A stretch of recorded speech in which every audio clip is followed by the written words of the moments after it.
All right, everybody, we're in Fort Wayne, Indiana. It's nighttime. We're outside of Pierre's. I got Justin from We's Human. What's up, everybody? Good to see you again. Good to see you. I think number 14 or 15 for me seeing you guys. And so, oh my gosh, seriously, 14 or 15? Somewhere up there. And that's all like inside of a year, isn't it? Just like right around. Somewhat.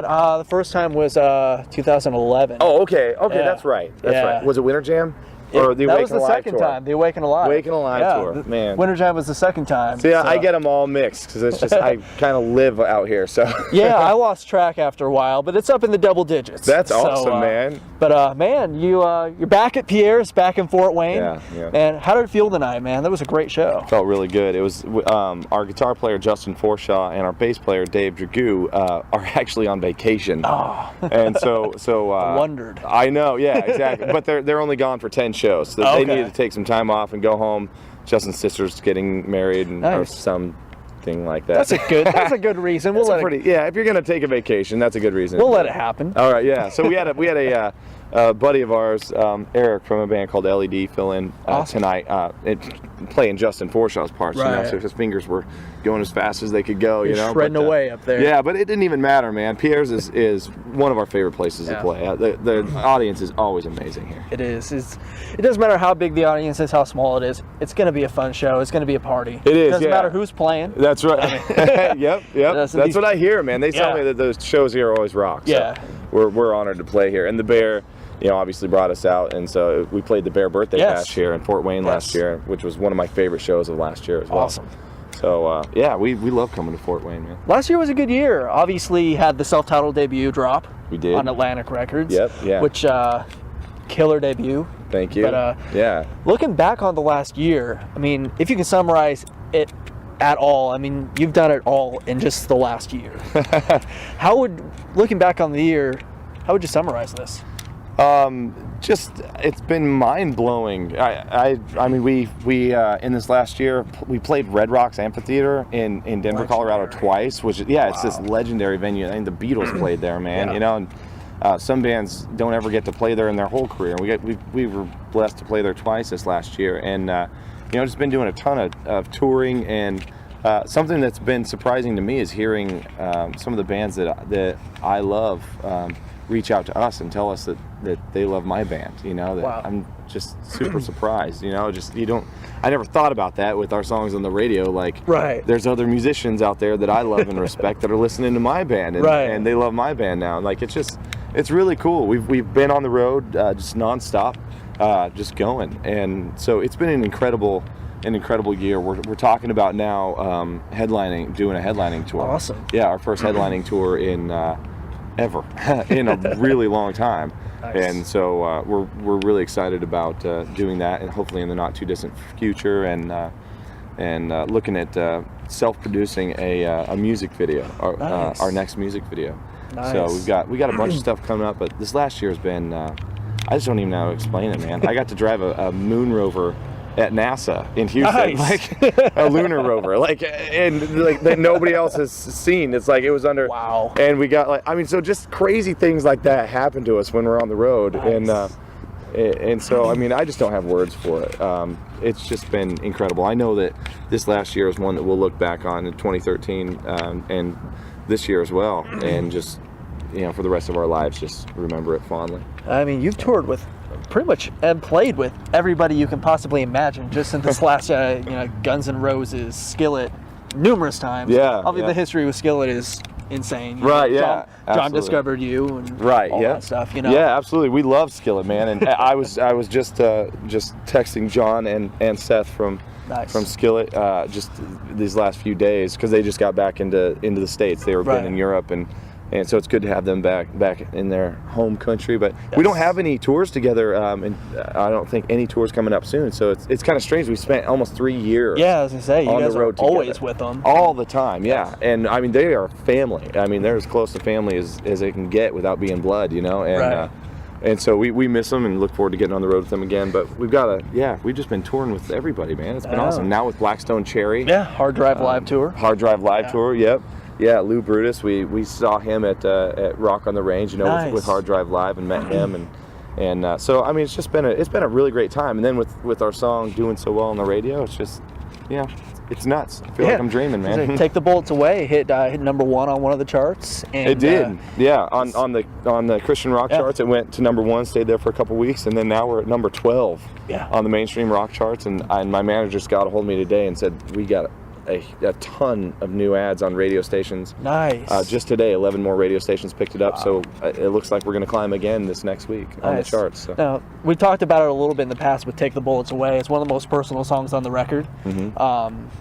If you could talk a little bit about what's behind that song and how much it meant to have someone like Lacey singing on that song. Yeah, that was a very personal song. I tend to write songs about my life, right? And like our song "Sever," I wrote about my little nephew who passed away at 3 years old from cancer, and wrote a song about him.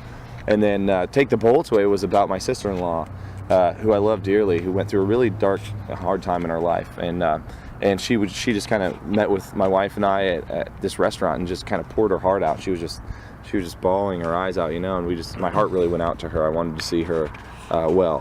And I was driving up to Nashville from my house up on I-65, headed up towards Nashville, and I just hear in my head this jun jun jun jun jun jun jun jun. Yeah, that's how it kind of comes to me. Like I don't hear like a guitar part, or I hear like the whole band, like dun dun, And I'm like, that's awesome. And Jake Jones, my guitar player, had told me the week before he had this idea for a song with just like bullet in it, He hears like this bullet. That's how he said. He's like, I got this idea for like bullet. And so I had that in my head, my sister-in-law's story, and I was driving and I just start like writing words about somebody playing Russian roulette, that just wanted to end it all. And then of course at the end of the song, I wanted to put, as I do in most of our songs, kind of a hopeful twist in the ending of it. So I was driving and like typing on my iPad at the same time on the interstate. That's not safe, man. No, it's not safe at all. Kids don't ever do that. You shouldn't do that. Well, if you're a kid, you shouldn't be driving, period. Teenagers don't ever do that. But that was I just loved that song, man. It meant a lot.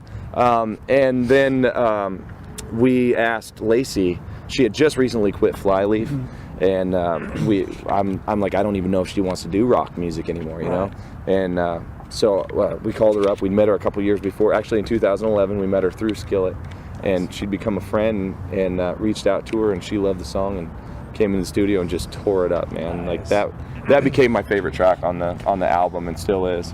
Now, when playing shows, especially the big festivals like Rock on the Range, Rocklahoma, Carolina Rebellion, and you got like 40,000 people singing those lyrics back to you. Can you even describe that? I mean, is it tough for you to sing songs like that live that are so personal and night after night, and just that energy that comes back to you? It's incredible. Like I can't describe it, to be honest with you. It's just I'll never forget. Actually, at Rock on the Range this year, when I was singing "Take the Bullets Away" specifically, I had never experienced anything like that. We'd been really fortunate to play a ton of arenas. We've done arena tour after arena tour, and it's good to be good friends with Skillet, of course.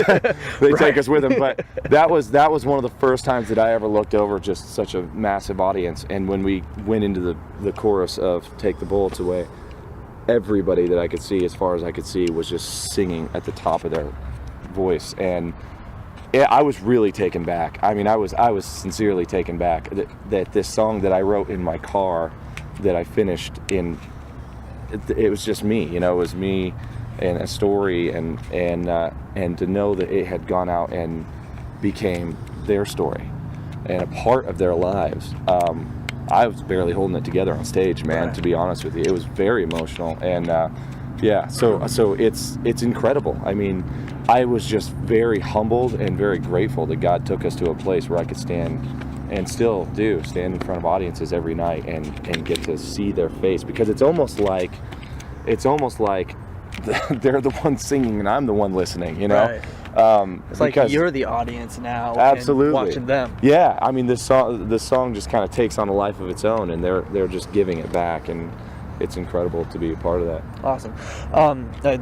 You guys are very big in both the Christian and the mainstream markets, which nowadays it's really cool to see bands like yourself and Skillet and Toss of a Crutch and Red getting mainstream attention and acceptance, because it wasn't like that for a while. Yeah. How important is it to you to play both markets? It was an intentional thing that we wanted to do from the very genesis of We As Human. When we first started, I just knew, because I had friends that were atheists. I had friends that were gay. I had friends that didn't share my faith and my belief in Jesus Christ, and I didn't want them to miss out on the stories that I wanted to tell. I wanted to write music for everybody, not just people who were like me, not just people who shared the same beliefs that I do. And so when we started We As Human, that was just a very natural way for me to write. We all come from different backgrounds. We all have different worldviews, and we would all disagree on certain things, you know.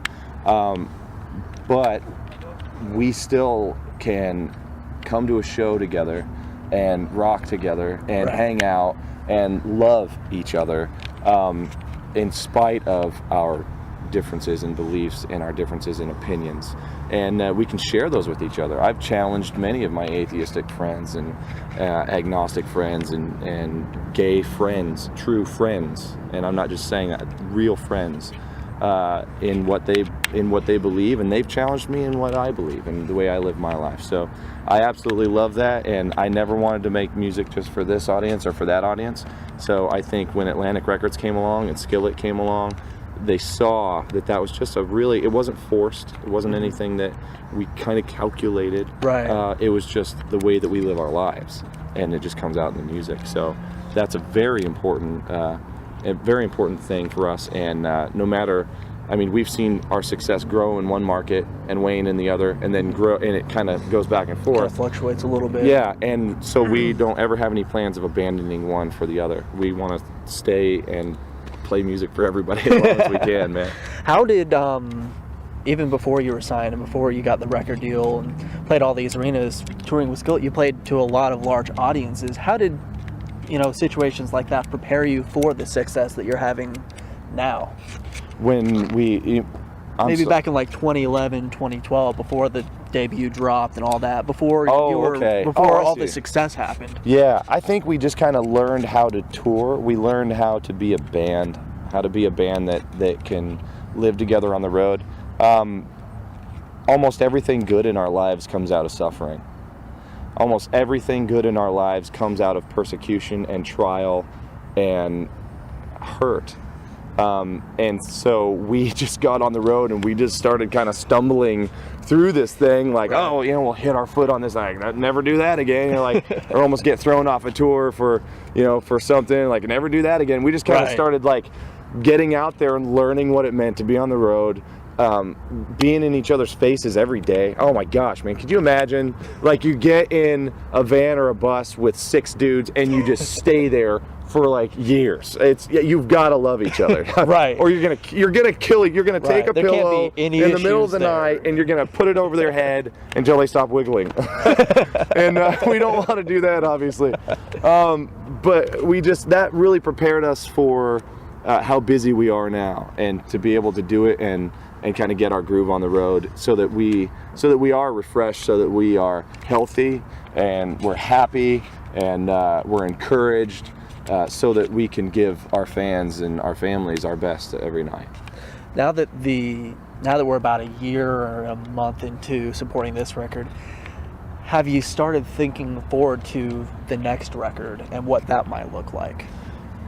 Yes, we have. It's funny you asked me. That, because you get that in every interview too, I'm sure. Well, yeah, but I haven't talked about it until now, really. I'll tell you, you don't know from album to album the way the music industry works. You don't know from album to album whether or not the record label's going to do another record with you. Right. So you hope that it went well enough that they'll be like, all right, let's do another record. So Atlantic just got a hold of us a few weeks ago and said they want to do another record. Nice. And which we were ecstatic about. So I want this album, I feel like I just have so much to say. The whole global climate, and I don't mean that literally, I mean just the whole atmosphere in America and around the world has changed so much, even since our album came out a year ago. I want to address some of those issues, and also I think artists are being more bold in saying what they believe, and I'm going to do the same thing, man. Awesome. In fact, I want to go even above and beyond. I don't want people to hear this album and be like, that was a really good We As Human album, great, sophomore release. I want them to walk away from it and be like, oh my gosh, I can't believe he said that. Or say like, thank God finally somebody said that, you know. I just want to get really real with my lyrics more than I ever have. So that's kind of the challenge that I've thrown out for myself as the songwriter, and we're super excited about it. Justin and Jake the band's writing just killer music. Nice. A lot more shredding guitar solos and just bigger vocals and more pointed, polarizing lyrics, you know. Awesome, man. No pressure. No pressure at all. No pressure whatsoever. Not at all. People are expecting a lot. No pressure. Yeah. It's going to be a killer album. So. I hope so, man. We're going to give it everything we got. Yeah. Awesome, man. Finally, as a Christian, I know you encounter a lot of people who struggle. If you were to run into, I'm sure you have people who are Christians or once were that don't know what to believe, struggle, aren't even sure God is real anymore. What's your advice to them, and what would you say? That they're not sure and they're struggling, man. First of all, 1 Corinthians 10:13 says that nothing has come against you except that which is common to everybody. So if you're struggling, there is a great comfort to be found in knowing that somebody else is struggling with that same thing and has been there before. So just simply talking about it, I think the most is a very helpful thing. I think that the worst thing that we can do is whenever we're struggling with anything in our life, depression, if you're trying not to look at porn anymore so that you can save your marriage and be an honorable man or woman, if you have body image issues because you've been lied to by our American society that you need to look a certain way and you're not quite good enough, cutters, burners, anybody who struggles, man, just it runs the gamut. It really, the worst thing you can do is to keep it to yourself. You've got to talk to somebody. You've got to talk to somebody because mold and fungus festers and grows in the dark. You've got to bring it out into the light.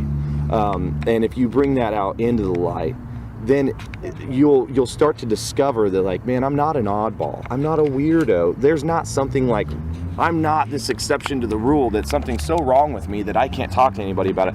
I found in my own life and in my own struggles, when I start to talk with people about it and bring that out into the light, it dies there, man. And for sure, that doesn't mean that it's over, your struggle's over, but man, you've got somebody there that will stick as close as a brother, you know. And our faith in Jesus Christ has got me through everything, man. I almost destroyed my marriage. I almost destroyed my career. I've almost destroyed my life so many times. My band the same way.